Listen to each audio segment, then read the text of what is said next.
वांगशन and Izan lovers. Guys बहुत दिन हो गए है ना, मैंने आपसे बिल्कुल बात नहीं किया और मुझे कुछ कमेंट्स आ रहे थे इस एफएफ को लेकर। सबसे पहले तो आप सबके ढेरों कमेंट्स थे कि आपको ये एफएफ बहुत पसंद आया, और हाँ कुछ कमेंट्स ऐसे भी थे जैसे ये देखिए, मैं बात तो सही है, आपको पसंद नहीं ये आपकी मर्ज़ी है, पर मैं इसे शान पर एफएफ की तरह प्रेजेंट किया है तो वांग जी और वुशियान के बीच में कोई भी नहीं आ सकता। और रही बात वुशियान की शादी की, तो इसकी भी एक वजह है और वो वुशियान आपको खुद बताएगा, एक्सप्लेन करेगा, सब कुछ आपको करेगा, बट इसके लिए आपको वेट करना होगा। मैं अभी ये सब कुछ एक्सप्लेन नहीं कर सकती हूँ, पर हाँ ये बात तो है कि वुशियान सिर्फ वांग जी का है, उन दोनों के बीच में सिर्फ प्यार हो सकता है और किसी और चीज़ की कोई जगह नहीं है। आपको लग रहा होगा कि वांग जी बहुत हर्ट है, वुशियान बहुत गलत कर रहा है, पर नहीं। जैसे जैसे आप स्टोरी को जानेंगे, समझेंगे, वुशियान के पॉइंट ऑफ व्यू को समझेंगे, उसके पेरेंट्स के व्यू को समझेंगे, आपको सब कुछ खुद समझ आएगा कि आखिर इसमें वुशियान की या वांग जी की कितनी गलती है। और रही बात स्टोरी की, तो ये एक हैप्पी एंडिंग स्टोरी है। अगर आपको सैड एंडिंग स्टोरी चाहिए तो ऑफ कोर्स ये स्टोरी तो नहीं, बट हाँ एक स्टोरी है मेरे पास जो आपको इतना रुला देगी कि आप चाह कर भी दोनों की हैप्पी एंडिंग करा ही नहीं सकते। तो अगर आपको वो चाहिए तो मैं नेक्स्ट एक वांगशन और एक शान वांग दोनों एक्सप्लेन करूँगी, क्योंकि मैंने वोट किया था, मतलब आपसे मैंने वोटिंग लिस्ट मांगी थी, उसमें तो दिखा रहा है कि आप देख लीजिए खुद ही रिज़ल्ट। पर हाँ कुछ के कमेंट्स थे कि मुझे वांगशन भी सुनना है। सो मैं सोच रही हूँ इस एफएफ को कंप्लीट करते ही मैं 2 एफएफ स्टार्ट करूँगी, एक वांगशन और एक शान वांग दोनों ही, और मैं उसे अल्टरनेटली अपलोड भी करूँगी। और हाँ जिन लोगों ने पूछा था, मेरे जो एफएफ मैंने अभी तक कंप्लीट नहीं किया है, जिसका नाम है you can't afford me, can't afford to lose you, उस वाले एफएफ को मैं कंप्लीट करने का सोच रही हूँ। बट एक्चुअली क्या है ना, इतना टाइम हो गया कि मैं खुद भी स्टोरी की मेन लाइन जो थी मैं भूल चुकी हूँ। तो अब जब मुझे कुछ समय चाहिए उसे स्टोरी को वापस से उसी प्लॉट में लाने के लिए, सो इन 3-4 एफएफ के बाद मैं उसे कंप्लीट कर दूँगी। और मुझे माफ़ कीजिए जिन्हें भी वो स्टोरी पसंद थी, और शायद मैं कुछ गलत कर रही हूँ, बट आई एम सॉरी, मेरी आप सच में समझिए मैं खुद भूल गई वो स्टोरी क्या थी, क्योंकि मैंने उसे कहीं लिखा नहीं है। और ये सभी स्टोरीज़ मेरी खुद की होती हैं, ना ही मैं उन्हें कहीं लिखती हूँ, ना ही ऑनलाइन, ना ही अपनी कॉपी किताब कहीं भी कुछ भी नहीं लिखती, मैं सिर्फ एक्सप्लेन करती हूँ। सो इसलिए मैं भूल गई, आई एम सॉरी फिर से। एंड एक्चुअली बहुत बकवास हो गई, मैं वापस से बकवास नहीं करके आपको उबाना चाहती हूँ, तो चलिए। और हाँ एक ज़रूरी आखिरी बात, इसमें वांग जी का कैरेक्टर आपको बाकी से थोड़ा सा डिफरेंट लगेगा। सो आई होप कि आपको वो मज़ा आ रहा है, एंड प्लीज़ बताइएगा कि आपको वांग जी का कैरेक्टर वो इनोसेंट क्यूट वांग जी मैं इसमें नहीं दिखाना चाहती थी, इसलिए मैंने इसमें थोड़ा सा डिफरेंट हट कर वांग जी दिखाया। तो प्लीज़ आप बताइएगा कि मेरी सोच आप तक कैसी पहुँची है, और इस वांग जी के कैरेक्टर से आपको पसंद आ रहा है, या मैं इसे थोड़ा सा रोमांटिक या थोड़ा सा चाइल्डिश दिखाऊं, आप प्लीज़ मुझे बताइएगा। ओके, तो बहुत बकवास हो गई ऑलमोस्ट 4 मिनट होने को आ रहे हैं, तो चलिए आज के पार्ट को हम स्टार्ट करते हैं। वुशियान के ऑर्डर से वांग जी, उन सभी गार्ड्स ने पकड़ लिया था वांग जी को, और उन सभी ने खींच कर वांग जी को वुशियान के कमरे में जाके फेंक दिया था। वांग जी का वुशियान का साफ आदेश था कि वांग जी को कोई भी तब तक रूम से बाहर नहीं आने देगा जब तक वुशियान खुद वहाँ आ नहीं जाता और उस गेट को खोलता नहीं है। इसीलिए वांग जी को उस कक्ष में फेंकते ही उस कक्ष का दरवाज़ा बंद हो जाता है, और हमारा वुशियान वो वहाँ से हमारे सेनापति वी शू के साथ वहाँ से बॉर्डर्स के लिए चला जाता है। उसे कुछ बात कहनी थी, बॉर्डर्स पे कुछ दिखाना था, इसीलिए वो वहाँ से चला जाता है। और अब इन सभी इंसिडेंट्स को 4 दिन बीत चुके थे। वुशियान वांगजी के बारे में मानो एक पल भूल ही गया था। और जब वो वापस आता है वो बहुत ज़्यादा टायर्ड हो गया था, क्योंकि ऑफ कोर्स बॉर्डर्स पे बहुत ख़ास फैसिलिटीज़ नहीं होती जैसे कि उसके राजसभा में, राजमहल में, उसके खुद के रूम में है। इसीलिए वो बहुत टायर्ड था एंड वहाँ पे बहुत काम भी था, इसीलिए वुशियन काफ़ी टायर्ड हो गया था। वो जल्दी से चौथे दिन जब वापस आता है तो वो ऑलमोस्ट शाम हो गई थी, कुछ 5 या 4 बज रहे थे। वुशियन आता है, वो बहुत ज़्यादा टायर्ड हो गया था।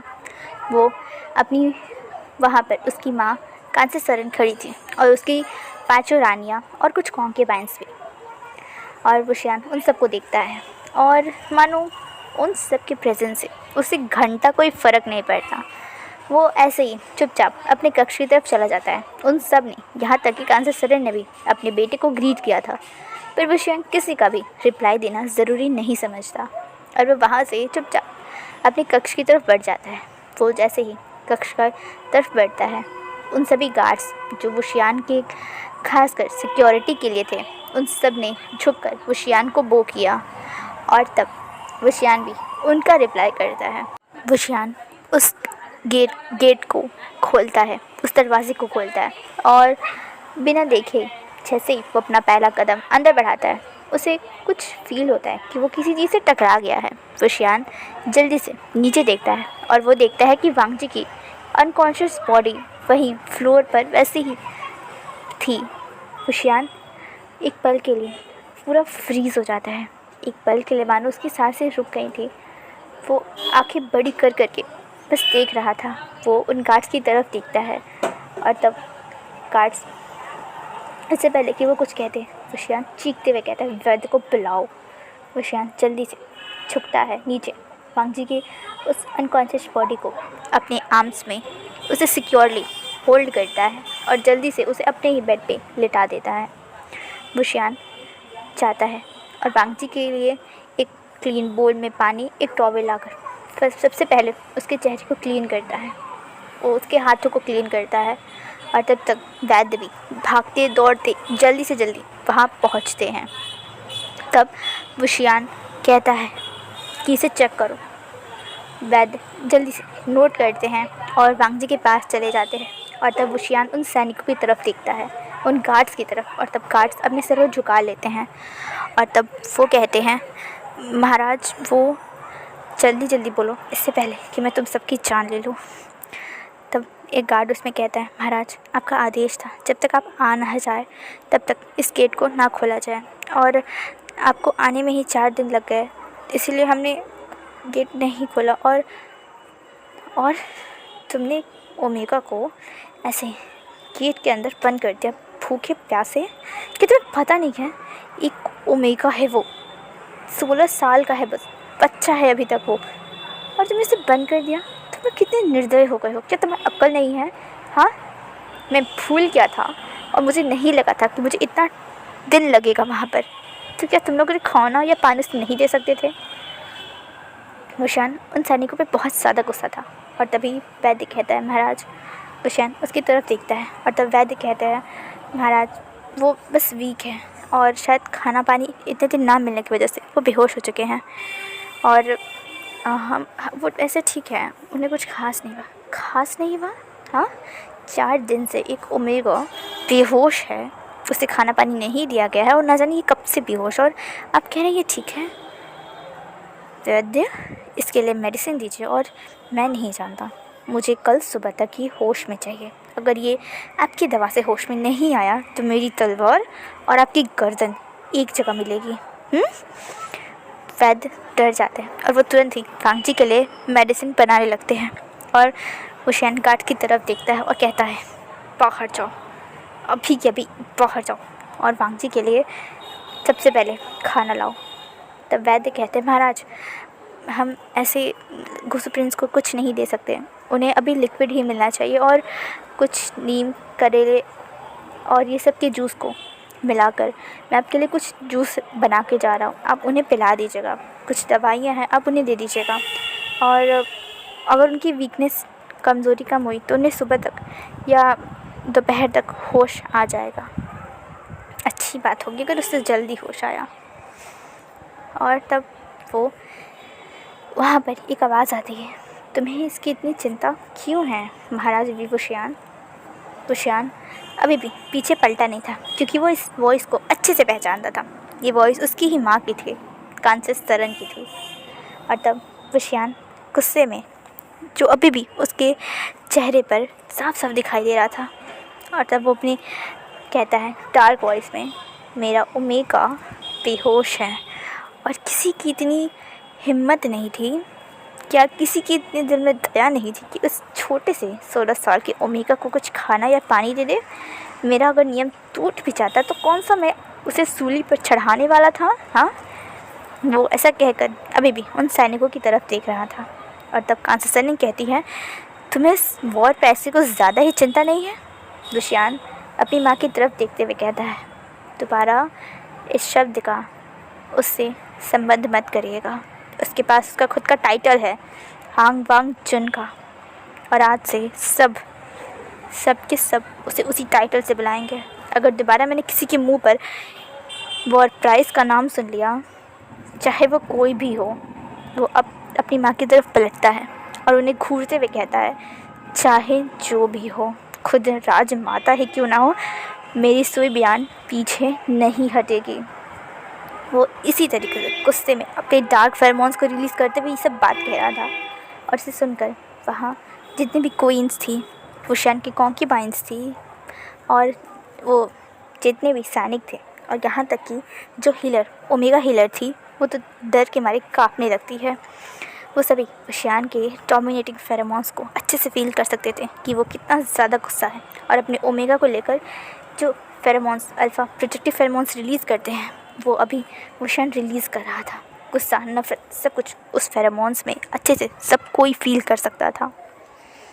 और तब कांसा सन कहती है, सच में इस लैन वांगजी ने तुम्हें पागल कर रखा है। माँ, इस लैन वांगजी की कोई गलती नहीं है। गलती आपकी थी, पिताश्री की थी, और मेरी थी, हमारी थी। सिर्फ इसने सफ़र किया है, और अब मैं इसे दोबारा सफ़र नहीं करने दूँगा, समझिए आप? अच्छा, इतना ही प्यार करते तो सच क्यों नहीं बताते उसे? बना लो उसे अपनी यहाँ की क्वीन। मना किया है मैंने तुम्हें? मना? आपके पास वो पावर नहीं है माँ, मना कर सके आप? आपके पास तभी तक पावर थी जब तक मैं किंग नहीं बना था, और अब सिर्फ मेरी चलेगी। आपने जो ये सब कुछ किया है ना, इसका सज़ा आपको ज़रूर मिलेगा माँ, ज़रूर।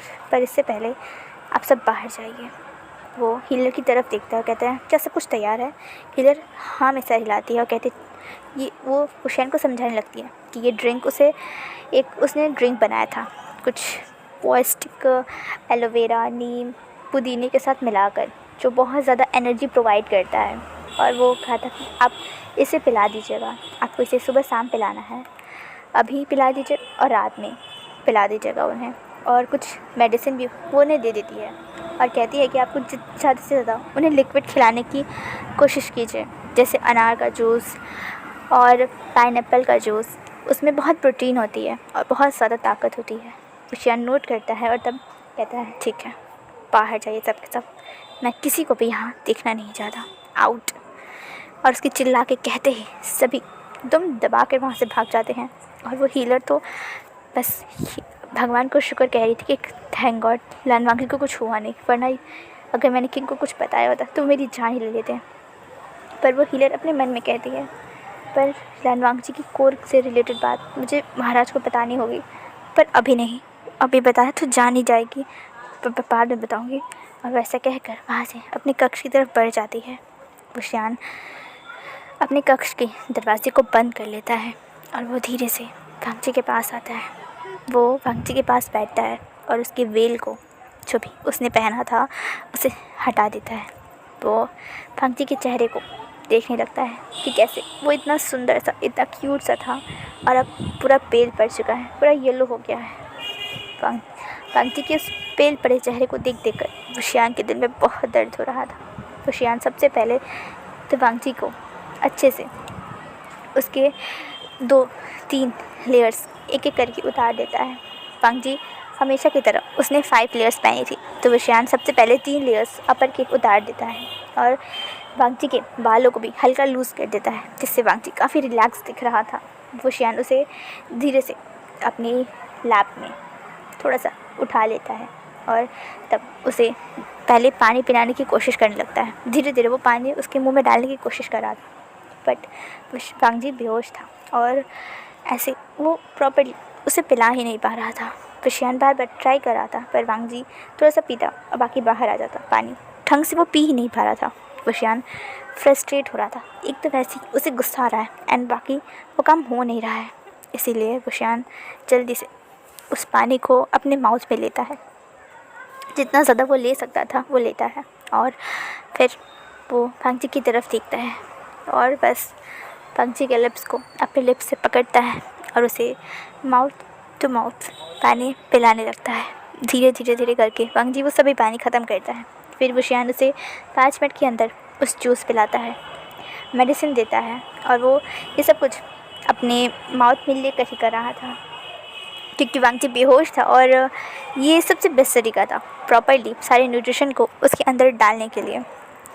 और तब वशियान उसकी तरफ देखता है। वो सभी काम करने में उसे आधे घंटा लग गया था, पर अब वांगची उसको फिर से वो बेड पे अच्छे से लिटा देता है। वो एक वेट क्लॉथ लाता है और वांगची के फेस को, उसके नेक को, जहाँ जहाँ थोड़ा सा जूस गिर गया था उसे क्लीन करता है। उसके हैंड्स को, उसके लेग्स को, जहाँ तहाँ तक वो कर सकता था उसने थोड़े से उसके रूप्स को हटाकर उसके हैंड्स एंड लेग को क्लीन किया था। और तब वशियान खुद भी वांगची के पास बैठता है, उसके हाथ को पकड़ लेता है और धीरे से उसके हाथ को टच करते हुए कहता है, मुझे माफ़ कर दो, मैं हर बार तुम्हें प्रोटेक्ट करने में फेल हो जाता हूँ। हमेशा हमेशा मैं एक रिग्रेट हूँ, बस एक रिग्रेट। तुम सही कहते हो, मैं एक डॉग की तरह हूँ, कोई भी काम सही से कर ही नहीं सकता, यूज़लेस हूँ। पर मैं पक्का कोशिश करूँगा कि इसके बाद तुम्हें कभी दर्द ना हो, मेरी वजह से कभी नहीं। वांगची मुझे एक गहरी सांस लेता है और वहाँ से उठ जाता है।